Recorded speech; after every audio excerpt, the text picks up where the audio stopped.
干娘管他有诈没诈，坤儿这就攻入城中，把这贼人拿下。兄弟们，冲啊！驾！快！驾！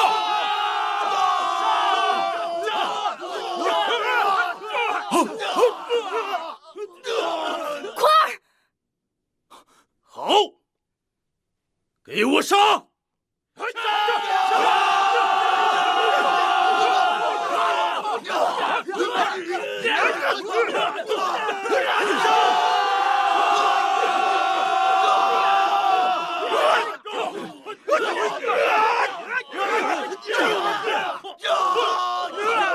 放箭！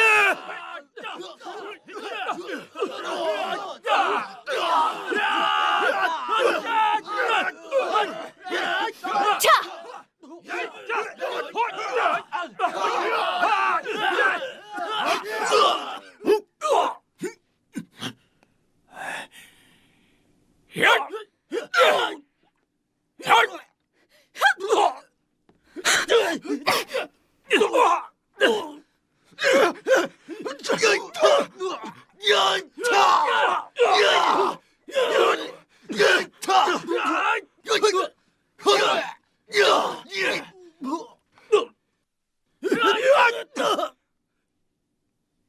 我们，好！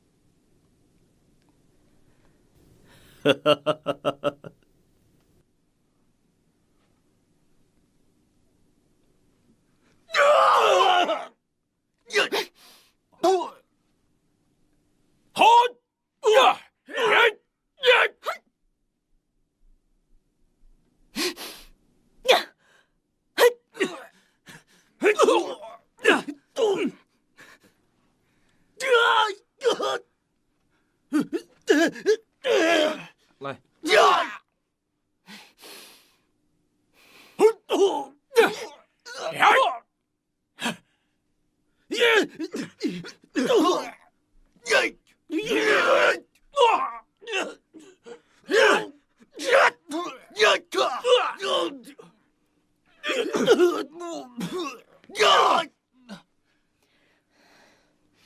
密集收兵！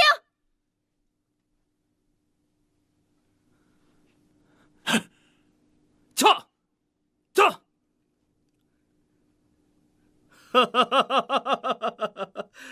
战无不胜的钟离春也不过如此嘛。不过长相倒是名副其实，笨的天下无双啊！啊！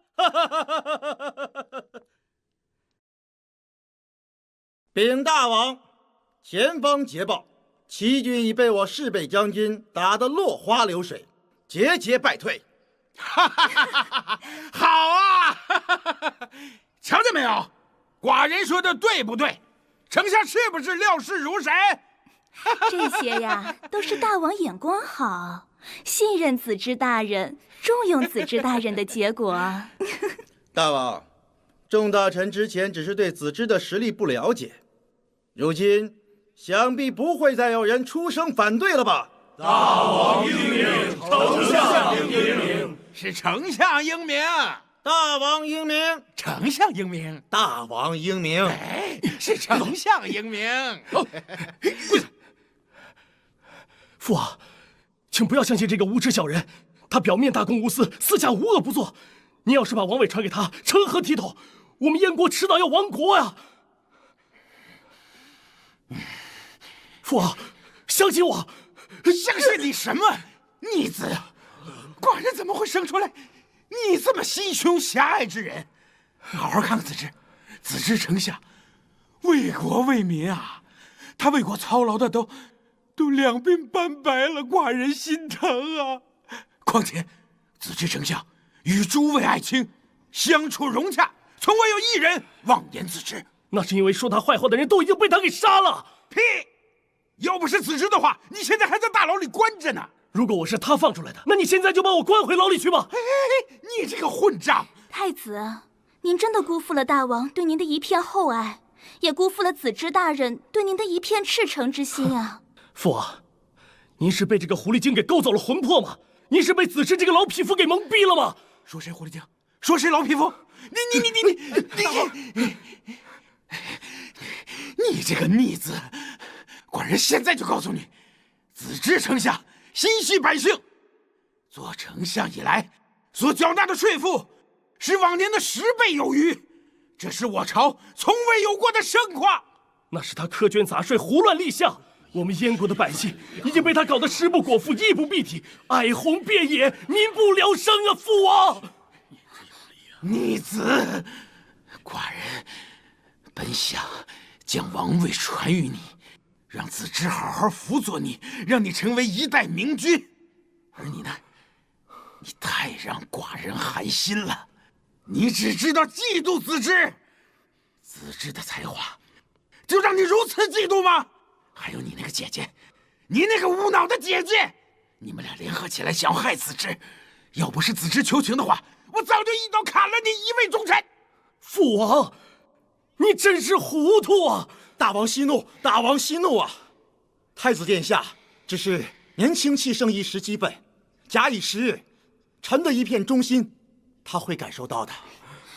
大王您看看，太子都这么说子之大人了，子之大人还这般的护着太子，太子爷，您别不识好歹啊！呸！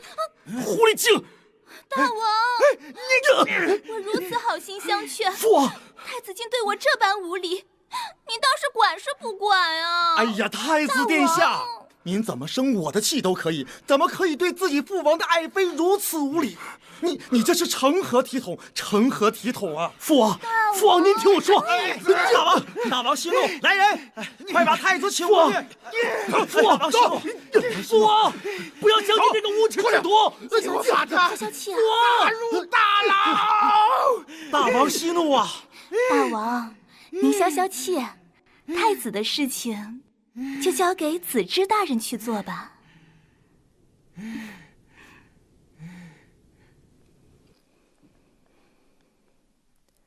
这守城的临危不乱，是个人才。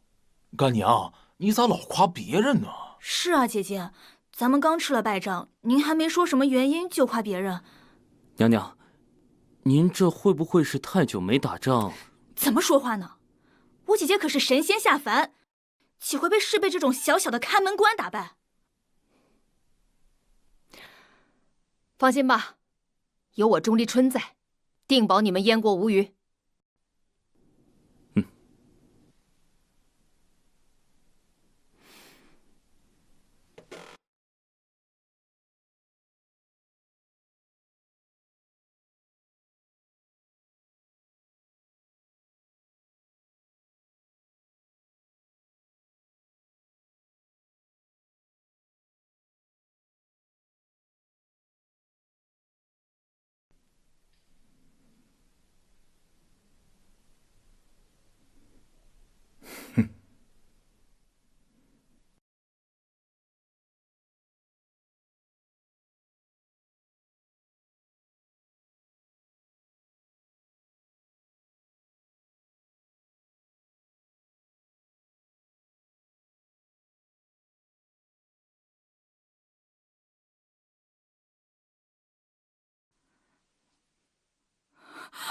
弟弟，子之，你个老匹夫，还我弟弟命来！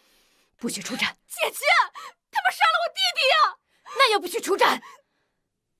哎，两位小娘子，你们年纪虽然大一点，但是本将军不嫌弃呀，赶紧投降，过来给本将军当丫鬟，伺候本将军也是可以的。如果你们负隅顽抗，下场就跟这位堂堂的太子爷一样。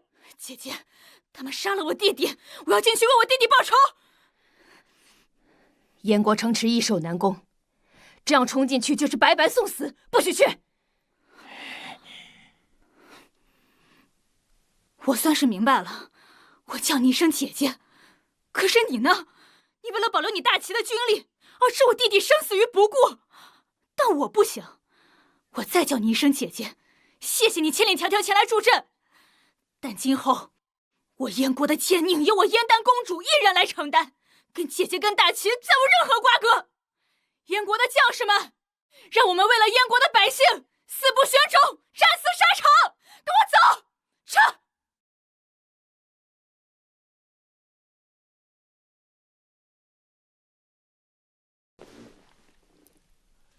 干娘，咱们跟他硬拼一拼，也不是说没有胜算。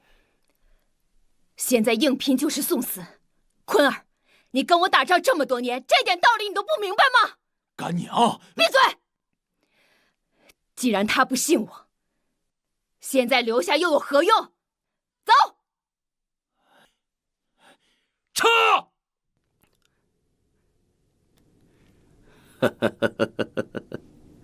将军，他们两人果然被你挑拨离间，闹翻了。如今我们该怎么办？该去收拾燕丹那个小娘子，向子之大人领赏了。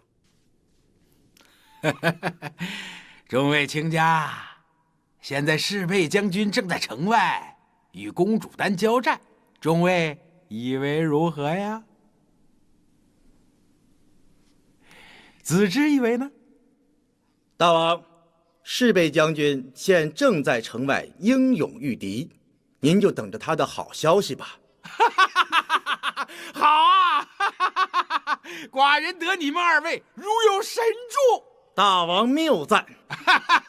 大王，来，再饮一杯。来。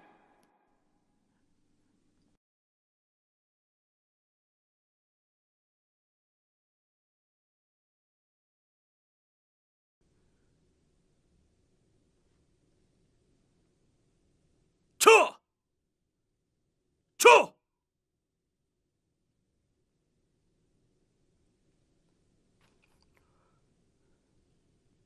撤！你这叛徒，竟敢出城！什么？叛徒？驸马，你怎么能说我是叛徒呢？我可是和子之丞相一块儿来燕国的，我们是在为燕国效力，而且我们正在抵御齐国。而你们呢？我倒想问问你，我跟他到底谁是叛徒啊？是谁让他国来干涉自己国家内政，来攻打自己国家？你们居心何在啊？要不是你们俩误国，迷惑我父王，挑拨我们之间的关系，我会向他国求援吗？我告诉你吧，我们本来是来投奔太子的，可是太子瞧不起我俩，所以我们只好找燕王了。是燕王慧眼识珠，重用我俩。你们看看，现在大燕国不是国库充裕，士气高昂吗？我呸！你和子之狼狈为奸，意图蒙骗我父王，乱我燕国朝纲。我弟弟看出了你们的诡计，你们就把他给杀了。可怜我父王老眼昏花，没有识破你们的诡计。但是等他明白过来，定会将你们杀之而后快。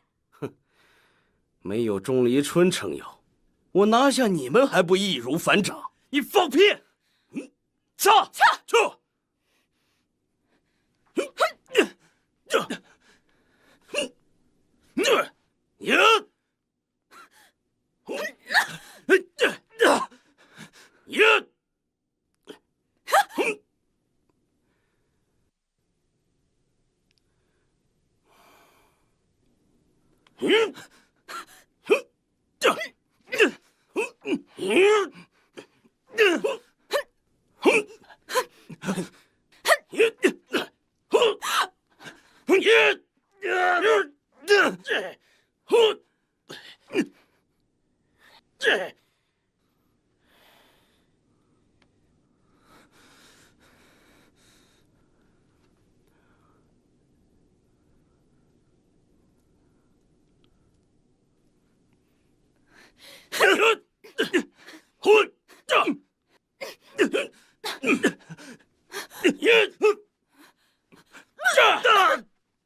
钟离春，姐姐，妹妹，我终于成功的将这贼人从城里引出来了。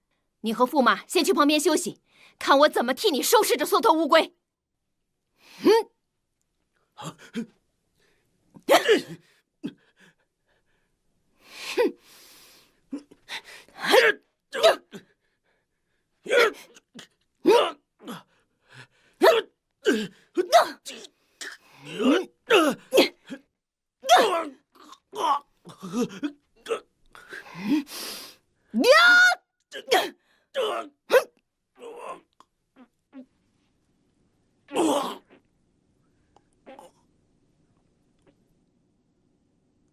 撤！这，快点，快跑，快！娘娘威武！娘娘威武！娘娘威武！娘娘威武！娘娘威武！娘娘威武！娘娘威武！娘娘威武！娘娘威武！娘娘威武！报告大王，侍卫将军在战场上被钟离春斩杀。什么？侍卫将军死了？侍卫将军那么大的块，虎背熊腰，怎么说死就死了？子之，你不是说侍卫将军没有问题吗？为何？大王，失去侍卫将军，纵然是我燕国的损失，但是我燕国城池稳固，易守难攻。只要您下令严防死守，齐军远道而来，长途奔袭，粮草定有不济之时，没不了多久，他们自会离去。有道理，有道理。齐国可以从附近收缴粮草。附近收缴？子之大人可有良策？那就让他们无粮草可收。子之的意思是收回来？收回来哪来得及呀？一把火烧掉。臣这就去办。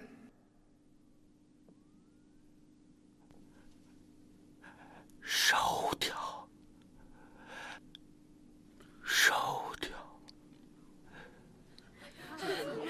都搜干净了。是。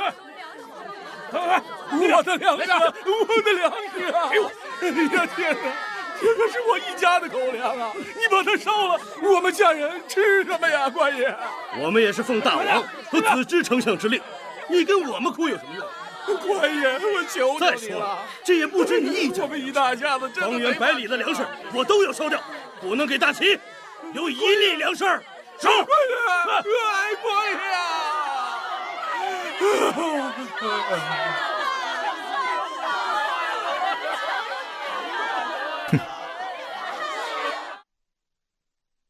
干娘，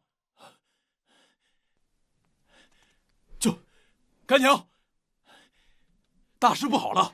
可是收不到粮草。哎，干娘你咋知道的？你真神了！风中传来粮草燃烧之味，四处有啼哭，浓烟滚滚。这不是烧粮草是什么？坤儿，只是干娘万万没有想到，这个燕王做事如此狠辣。为了不让我们大齐补充粮草，竟如此狠心地烧了百姓的口粮，这不是要活活饿死百姓吗？我父王虽然糊涂，但做事不至于狠辣至此。此事多半又是那该死的子之所为。这个子之手段如此狠毒，我们断留不得此人。干娘，咱也攻不进去啊！燕国的士兵们，好好睁开你们的眼睛看看，看看你们面前站着的、哭的都是什么人？他们是你们的妻子、你们的老父和慈母，还有你们的姑侄、叔伯、兄弟。可是他们现在要死了，要被活活的饿死了，因为你们的大王和丞相不顾惜他们的性命，烧了他们赖以为生的口粮，要活活的饿死他们。我知道，你们都是燕国的好儿郎，为国家抛头颅、洒热血，可你们不顾生命所求为何？不就是盼着父母安好，儿女环伺身边吗？可你们的王现在要亲手杀了你们的血亲，这样的人不配你们誓死相随，这样的人不配做你们的王。没错，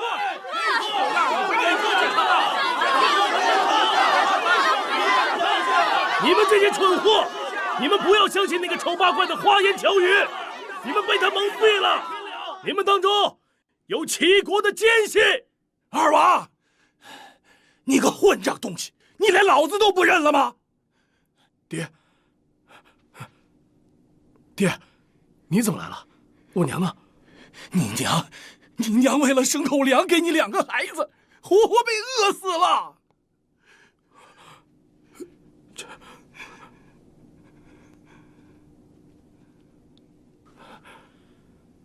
闪开！张统领，你知道你在做什么吗？我当然知道，我在迎接我们燕国的百姓进城。你没看到后面的大齐军队吗？杨统领，他们当中有我们的父母妻儿、兄弟姐妹，你要阻拦他们进城吗？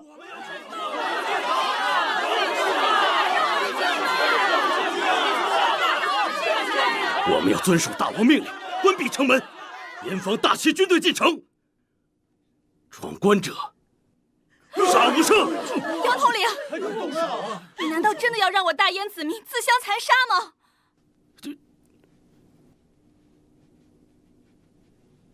乡亲们，随我进城！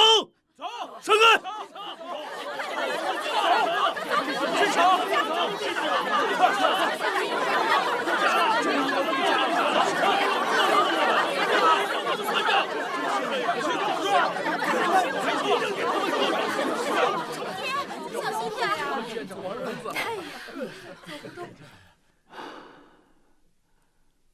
诸位，寡人知道尔等心中所想，但寡人想告知各位，寡人重用子之，无怨无悔。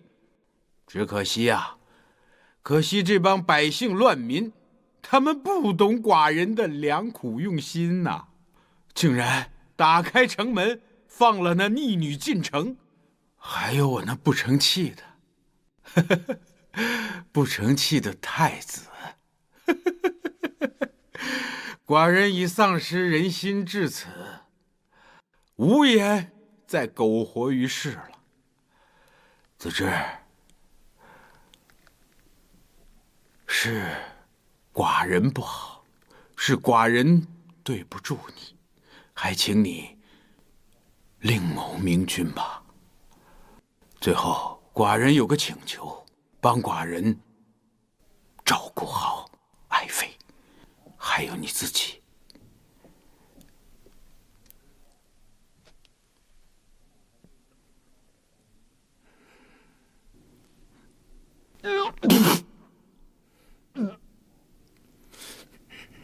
大王，大王驾崩了！臣辜负了大王，臣有罪呀！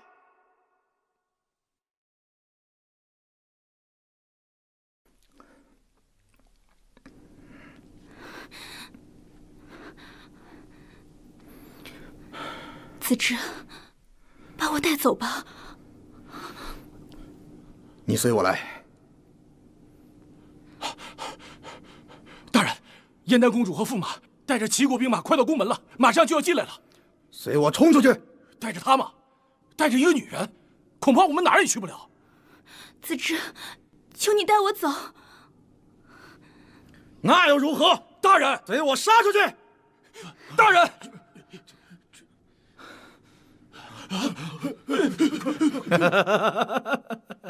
哎呀，想不到我竟然败在几个娃娃的手里。打不过就打不过，别找客观原因。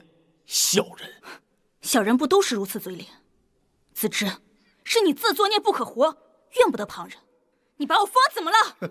公主，真是让臣刮目相看呀！你口中的父王，可是要取你姐弟性命之人。那不还都是被你蛊惑的？你以为那当真都是我的主意吗？虎毒尚不食子，你父王对你二人但凡有半点怜爱，怎会下如此杀手？你胡说！公主，别中了他的激将法，他这是怕落入我们手里被折磨，才故意气你，想让你速速了结了他。老匹夫，你把燕国祸害成这样，就这么死了，是不是太便宜你了？啊，公主、驸马，这老匹夫交给你们处置。你们几个还要跟着叛贼一起受死吗？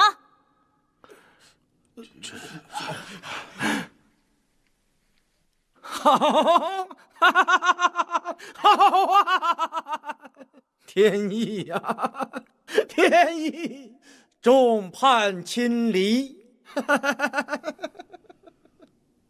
大王，之辈，子侄来陪你们了。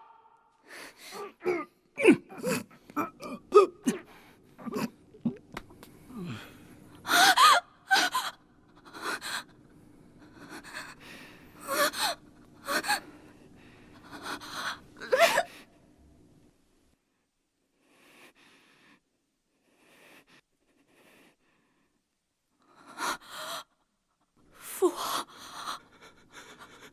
父王，父王，父王！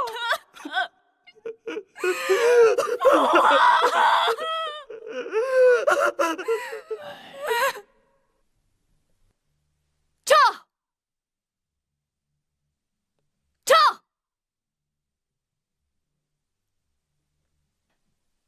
吁！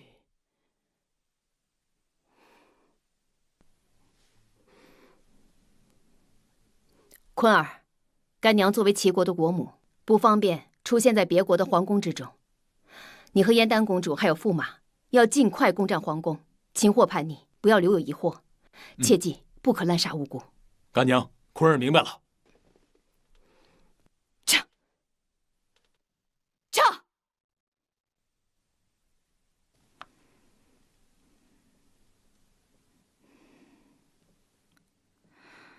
诸位大臣为形势所迫，不得已才屈服于子之之下。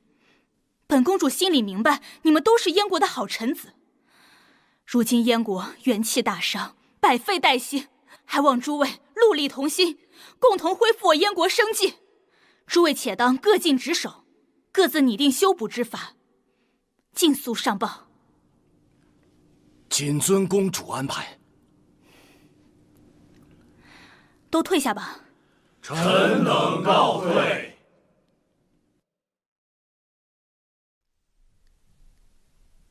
公主，现在还不是伤心的时候。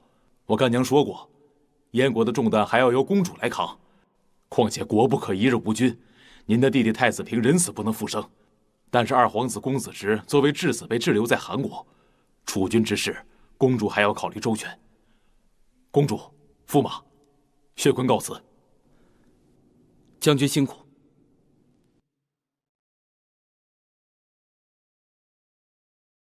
今日寡人要让朝阳正院焕然一新。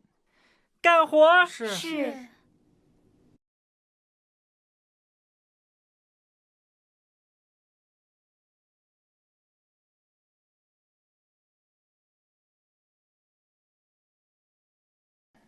王公，大王对娘娘真是一往情深呀！我要是娘娘，我早就回心转意了。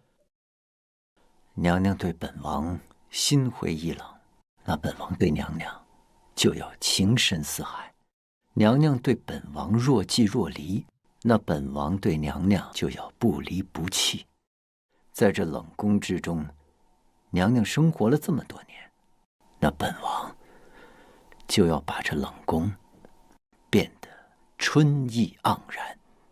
大王万寿千秋。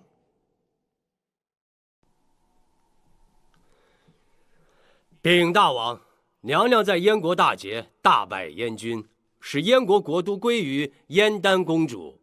哈哈，我就知道，我们齐国兵强马壮，实力雄厚，不出手那叫低调，只要出手，那必定风风火火闯九州。大王，这事好像跟你也没什么关系，这都是我家娘娘的功劳。怎么能没关系呢？那娘娘是不是寡人的媳妇儿？那寡人作为娘娘后背上的男人，那也有寡人的一份功劳吧？小丁儿，在，回头给娘娘办个庆功宴。是。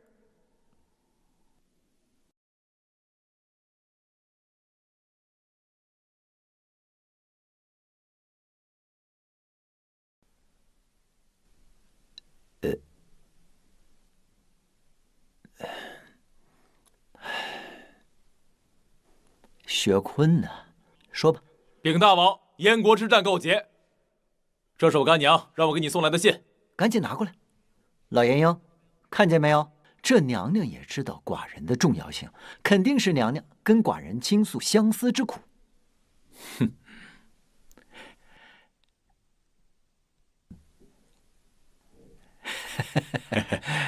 哎，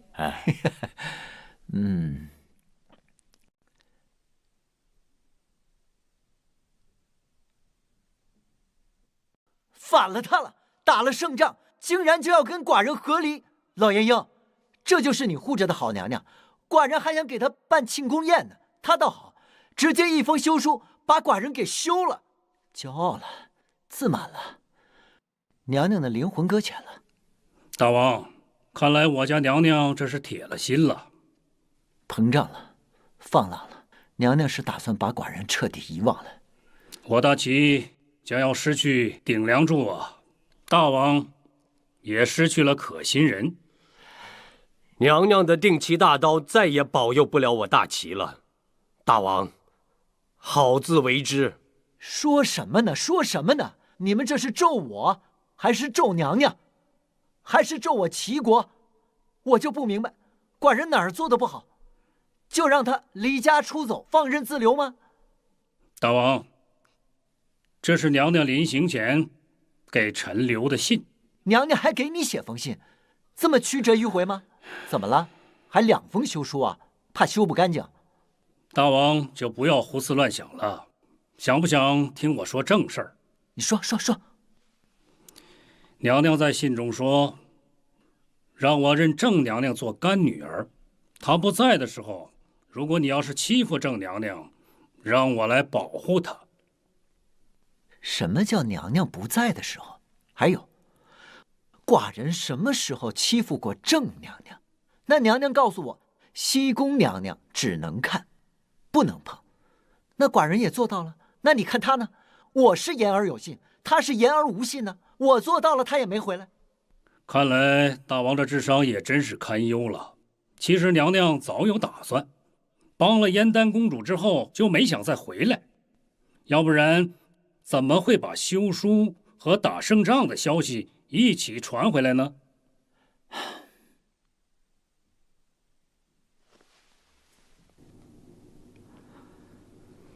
感谢娘娘答应去帮我燕国铲除奸佞，平息叛乱。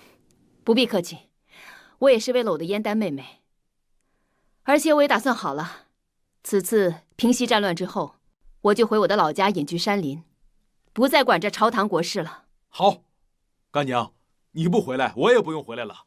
坤儿誓死效忠守护的可是干娘你啊！坤儿，哎，你答应过干娘要誓死守卫大齐的，你想说话不算话？干娘，坤儿，大齐还需要你这样的勇士，你不可言而无信。等到日后燕国平息叛乱之日，你就带着军队回大齐，我们在苍山分别。是。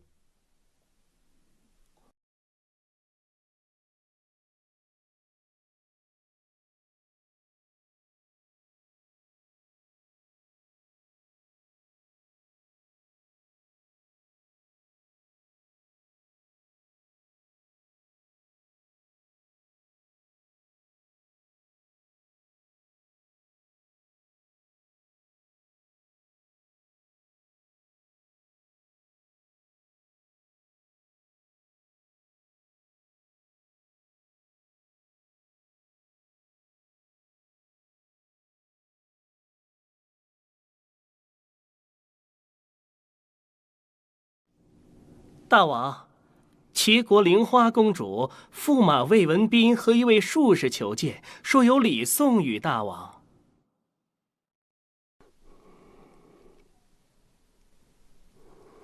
寡人自编的舞蹈如何？甚是壮观。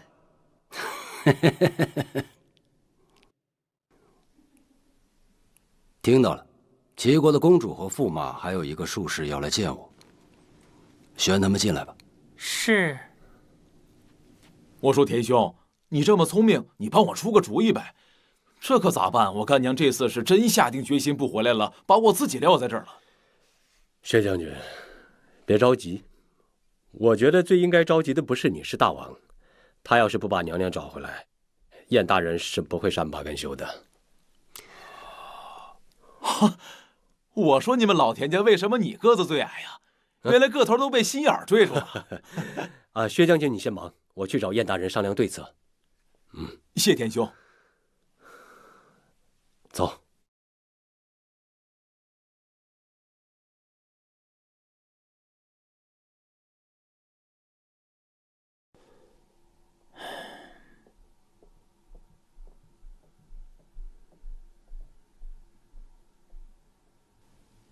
大王，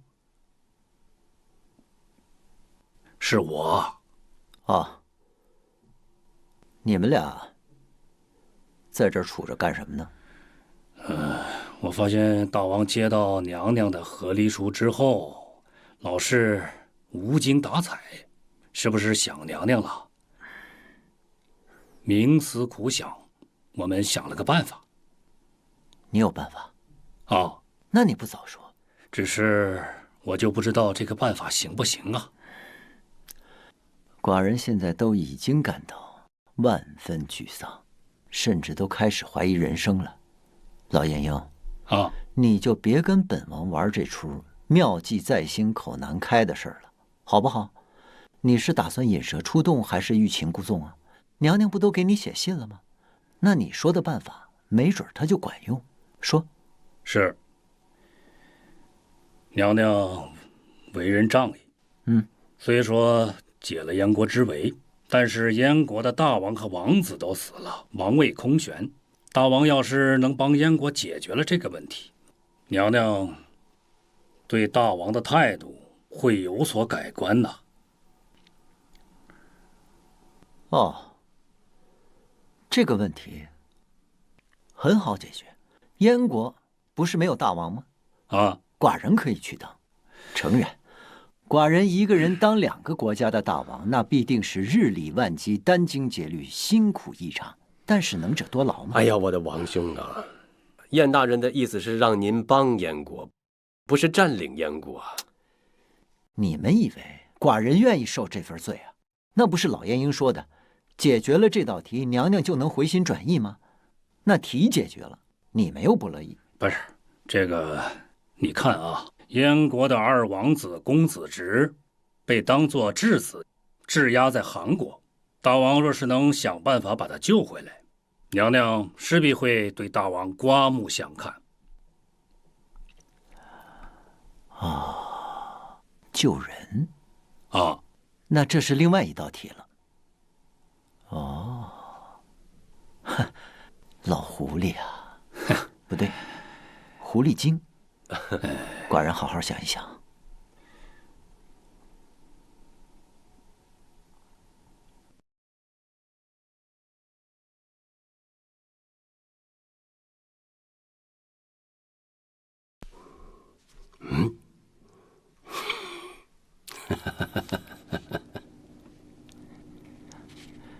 大王，这一位是齐国的玲花公主。这一位是驸马魏文斌，旁边这位是全能道长。参见楚王。免礼了。玲花公主对吧？正是。大老远从齐国跑到楚国，齐国到底发生什么了？大王，这事儿说起来实在是一言难尽啊。要不让我的夫君魏文斌跟您细细道来吧。魏文斌将军，听说是齐王身边的战殿将军和驸马，你是千里跋涉来到我楚国，怎么了？你这是叛国！你可知我跟齐王的关系？我们是不是应该把他送给齐王呢？大王英明。楚王殿下认为，我魏文斌是薄情寡义、不忠不义的小人。目前看来确实如此。哼，忠臣不是二主，但良禽择木而栖。生逢乱世，魏文斌非一国之民，而是天下之民。魏文斌所图，非一国之安稳，而是天下之安稳。无奈所到之处，所遇之亡，全都鼠目寸光。到头来，我竟落得个被编排为小人的下场。你好大的胆子！你敢骂寡人鼠目寸光？末将不敢。恭喜大王，贺喜大王！你这个死胖子，喜从何来啊？贫道全能道长跟魏文斌是多年的好友，也是老齐王派往东山岛寻找长生不老药的术士。啊，东山岛可曾有收获呀？为何不回齐国复命呢？大王，你也晓得，这去往东山岛的路途遥远，缺吃少粮的。我就算是寻到了长生不老药，那要是饿死了，那不也什么都没有了吗？所以我也没有办法。明白了，看你那么胖，一路上肯定没亏嘴儿，全让你给吃了吧？大王，我也是为了生存，迫不得已，所以现在回不去齐国了。但是贫道对去往东山岛的路线铭记于心。如果大王也想长生不老的话，那就是贫道再带人去一趟的事情。如果有魏将军的鼎力相奏，那就是易如反掌，这不就是喜事吗？放屁！你们两个人从齐国跑到楚国，互相吹捧，欺骗寡人，好玩吗？啊！大王息怒，大王息怒，大王不晓得贫道没有关系，但是对魏文斌、魏将军应该有所了解。魏文斌将军，我是太了解了，在齐王身边做战殿将军数载。末将与那齐国是一天二地仇，三江四海恨，此生不灭齐国，誓不为人。看来魏将军对齐国是深仇大恨，可否说来听听？我在那齐国原本是战殿将军，兢兢业业，怎料竟被奸人所害，险些丢了性命。我偶遇那守城官薛坤，与齐王的西宫娘娘郑婵玉苟且私通在一起，便将此事禀告给了齐王。哪知那齐王昏庸无道，听信谗言，为了不让这丑事被传出去，竟然无端端的给我扣了一顶造反作乱的帽子，要杀我灭口。北宫娘娘夏迎春为我求情，竟然也因此被贬为了庶人。无奈之下，我只好和公主逃了出来。听你这么一说，看来你们在齐国是受了很大的委屈啊。寡人有一事想问，你是否是想带楚国的兵马攻打齐国？正是。可是寡人有一事又不明，楚国跟齐国世代交好，一来无冤无仇，二来你所说的这些事情，恐怕只是你跟齐国的恩怨吧。还有，论兵力，楚国未必是齐国的对手啊。大王，怎么可以长他人之气，灭自己威风？贫道曾经算了一卦，上天之事，命数安排。倘若我和魏将军能够辅佐大王，不假时日，大齐国土将归汝所有，汝亦埋骨大齐呀！当真？如有半句虚言，天打雷劈！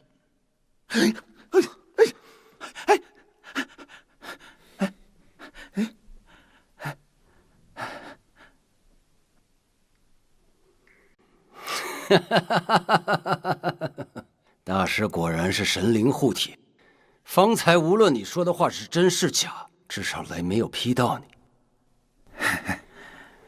看来寡人还真得顺应天命啊！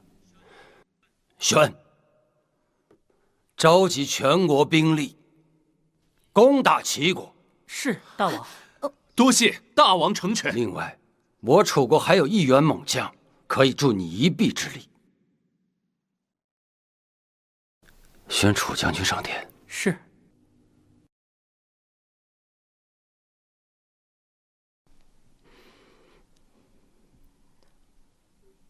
吁。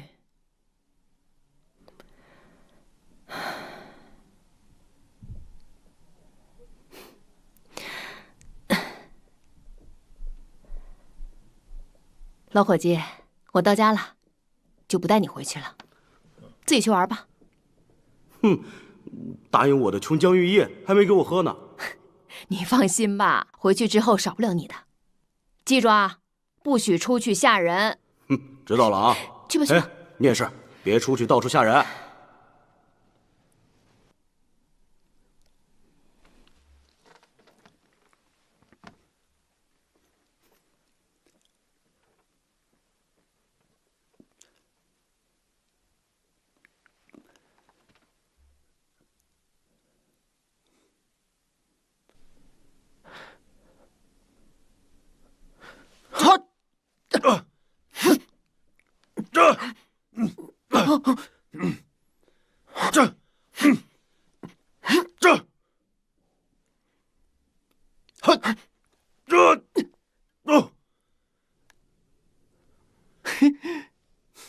小将军，接剑！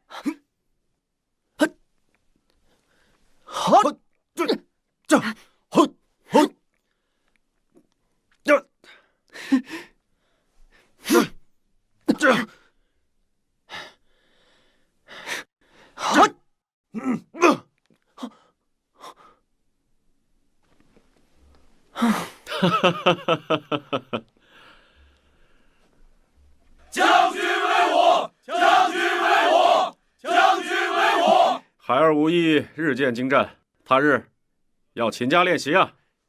爹爹，孩儿受教了。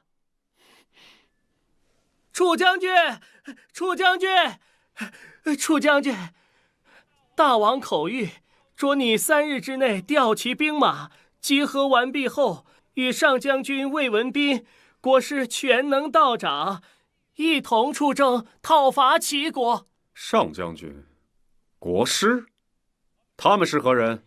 此2人乃今日早朝大王新封的。上将军有勇武之才，战无不胜；国师有运筹帷幄之谋，呼风唤雨不在话下。这么厉害，呼风唤雨，我怎么听着像是个变心法的？那他能不能大变活人，或者变出个大老虎啊？今日在大殿之上，国师已经做到了啊！真的啊？是。爹，好神奇啊！孩儿也想看，你带孩儿去大殿看看呗。大殿岂是随随便便都能进的？哦。大王为什么要突然攻打齐国呢？爹，这是好事啊！孩儿正愁一身武功没有用武之地，有仗打正是立功之时啊！小孩子家家怎能知道战场上的残酷？不要胡说八道了。公公，大王突然要打仗，就是那个上将军和国师怂恿的吧？将军英明。我去跟大王说。且慢，将军，无用。大王已经下令召集全国的兵马，您说了也无用啊。谢谢公公，我知道该怎么做了。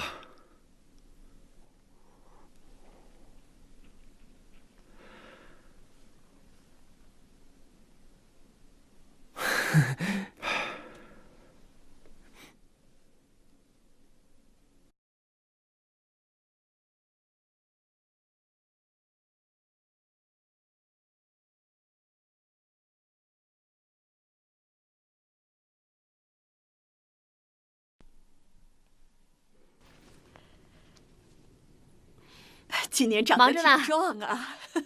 咕咕咕咕咕咕咕！爹娘，哥哥嫂子，女儿回来了。爹，娘。呀，闺女，你怎么回来了？我想你们了。大王呢？爹娘，我和大王和离了。啊？什么？这和离？和离？燕丞相。臣在。娘娘这次跟寡人和离，难道真的铁了心了吗？那是铁的不能再铁了，都成钢了。那就算寡人把你所说的那个燕国质子救回来，那娘娘万一还不回来呢？哎呀，那就得看大王的命了。如果娘娘真的不回来，就说明娘娘对大王的积怨确实太深，还需大王自我反省。寡人就应该陪着娘娘去打仗，一直待在娘娘身边。那你说夫妻二人两地分居这么长时间，能没积怨吗？那怨天怨地，还是怨本王。大王也不必太自责，燕国质子的事，大王还需早做打算。我还打算什么呀？你都说了不一定能回来，那我这不是脱裤子放屁，多此一举，治标不治本啊！娘娘一直说让本王历练历练，说本王弱不禁风，像个小女子一般。娘娘是不是瞧不上本王？你说我是不是应该练一练，去本王这一身娇气？我家大王一身正气，气冲斗牛，气冲霄汉，气宇轩昂，气吞山河呀！行了，说的气急败坏的。那你的意思就是说，本王不像小女子？不，一点都不像。也是。那是个男人跟我家娘娘比起来，那都不像男人。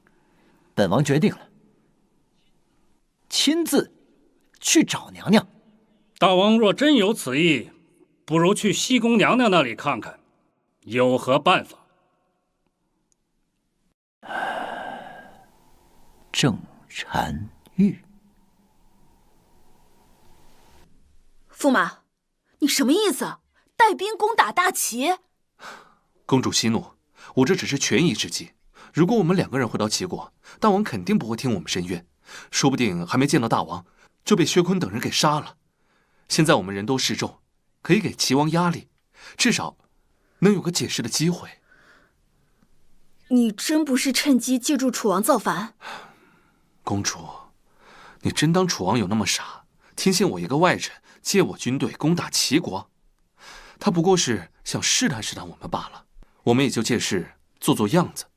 你当楚国真敢与我大齐为敌吗？那你发誓，绝无反齐之心。好，我魏文斌发誓，如果有反齐之心的话，就让我天打五雷轰，这样可以了吧？好了，我还要去找玄能道长商量事情的进程，你早点休息吧。那你也要多加小心，驸马。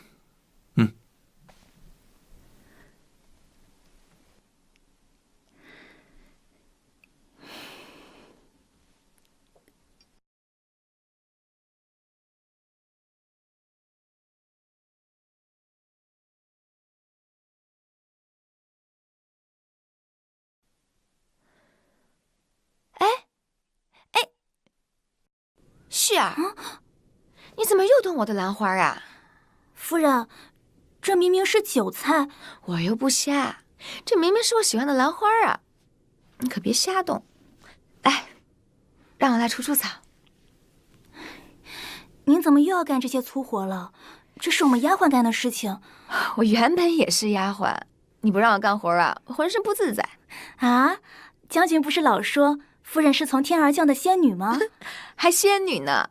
就我这姿容，仙女的丫鬟吧。夫人真是谦虚啊。哎，旭儿，让你准备的面粉和大葱准备好了吗？准备好了。哎，一会儿小少爷回来呀，又要吵着吃煎饼卷大葱了，可别让他饿着啊。夫人和小少爷的口味真是独特，一点不像咱南方人。娘，小强，娘，我回来了。看看，这满头大汗的，又跟你父帅操练半天吧？娘，这操练可不是白操练的，孩儿马上就可以大展身手了。哦，什么意思呀？大王派父帅带兵去攻打齐国，孩儿也要跟着一块儿去。什么？你们要攻打齐国？啊！哎，你看，我都说了，就算我答应，你娘亲也不会答应吧？可是，你居然敢胆大妄为去攻打齐国，你可知齐国的正宫娘娘是、那个丑八怪呀？娘，她不过是一介女流，你放心，孩儿一定打得过她。你乖乖下，娘，跪下！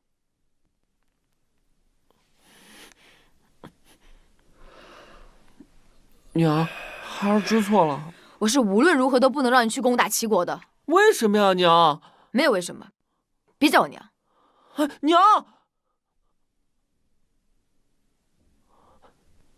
爹，这是为什么呀？哎，待会儿啊，等你娘拐过弯来就起来啊！你娘，我去劝。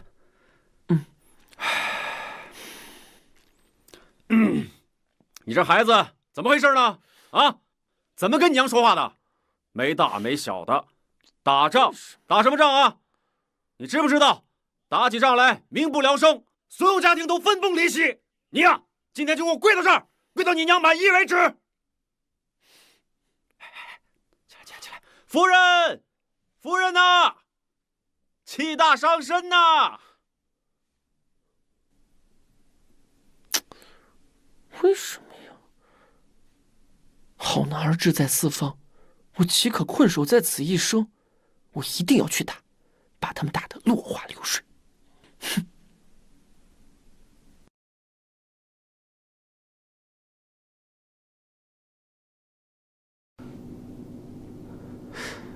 没吹出声啊，大王应该听不出来啊。那大王是怎么回事？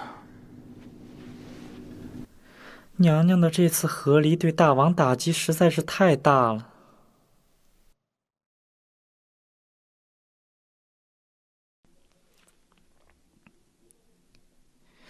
你们都下去吧。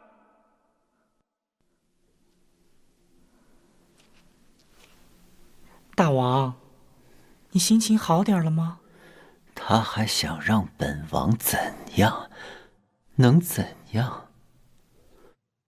突如其来的一封休书，就足够本王悲伤。想我田辟疆，堂堂一国之君，竟然让一个娘娘给休了。你说我心情能好吗？大王息怒，娘娘说不定是跟您开玩笑的。开玩笑，南郭先生，你这是气本王呢？那开玩笑，能擅自离开军队自己跑了，就是散漫。你以后别叫南郭了，改个名吧，叫秋高，都快把本王气爽了。大王，这娘娘不是让薛将军带军队回来了吗？也就是薛坤那小子没有造反之心，他要是跟魏文斌那个王八蛋一样，那寡人这大王还当不当了？这临淄城还保得住吗？大王，您消消气儿。消消气。燕丞相说，可以去找西宫娘娘，问问她有没有什么办法。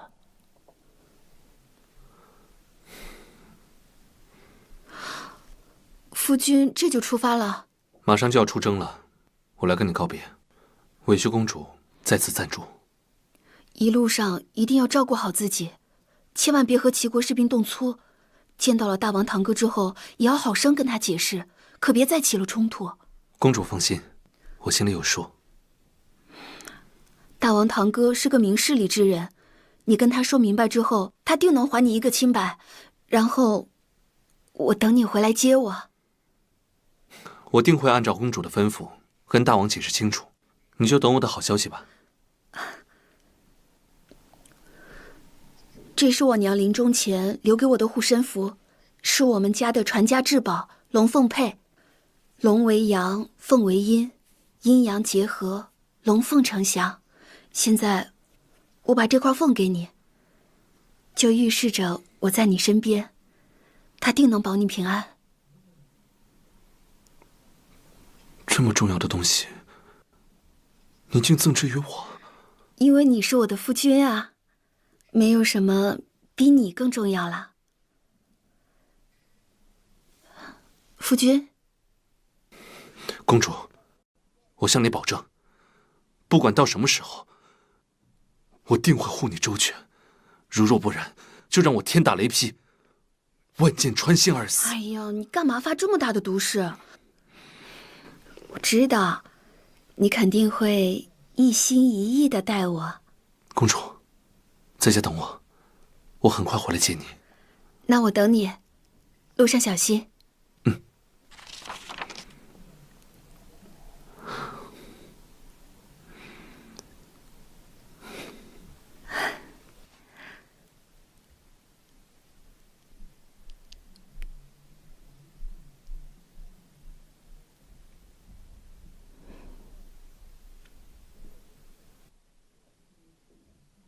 禀大王，臣已命20万楚军于城外集结，只等大王一声令下。好，现任命楚大强为征齐大将军，魏文斌为上将军，与国师全能道长一同征伐昏溃的齐国，拯救万民于水火。待各位将军凯旋，寡人定会在这里为各位设宴庆功。大王放心，末将定不辱使命，不败齐国，誓不还。大王英明。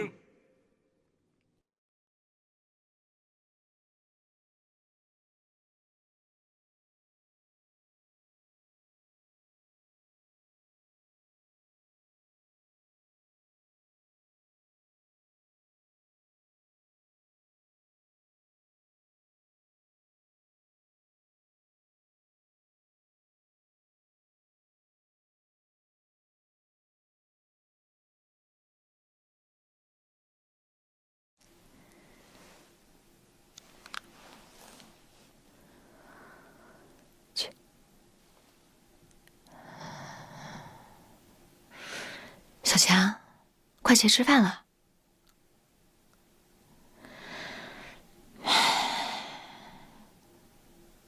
小强，你别怪娘，娘不是故意要为难你，娘实在是有苦说不出啊。娘不能让你去冒险，更不能让你……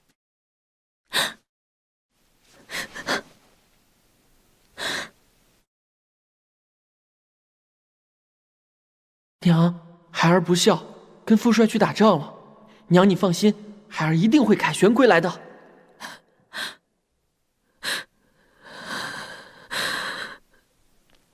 这可如何是好？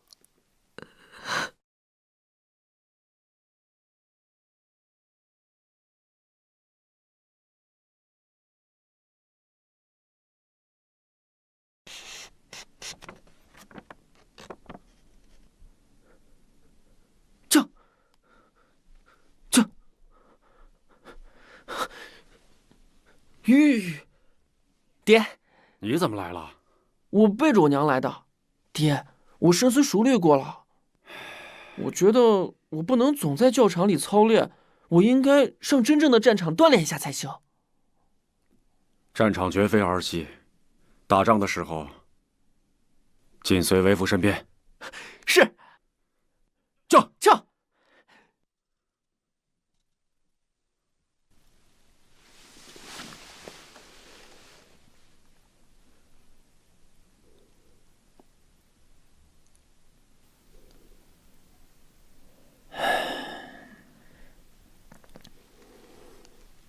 大王，你要是有什么话，倒是说呀。寡人思前想后，这齐国上下，只有郑娘娘能为寡人着想，也只有你的话，钟离娘娘能听得进去，所以，大王您是希望臣妾和您一起去钟离村劝姐姐跟您和好？只要大王高兴，臣妾万死不辞。不用死，咱们都好好活着，死什么呀？郑娘娘只需要动动嘴就好。大王您对姐姐，要是也有对臣妾这一半的上心就好了。什么？臣妾是说，希望大王从此以后不要再辜负姐姐。郑娘娘放心，寡人绝不会再负钟离娘娘。这几日啊，寡人总是在想钟离娘娘做的那些点点滴滴，她为本王、为齐国做的一切都历历在目。只要这一次能劝得钟离娘娘回来，寡人绝不会再让她离开。只要姐姐也感受到大王的真诚和用心，臣妾想，她也一定会原谅大王的。大王，边疆紧急军情，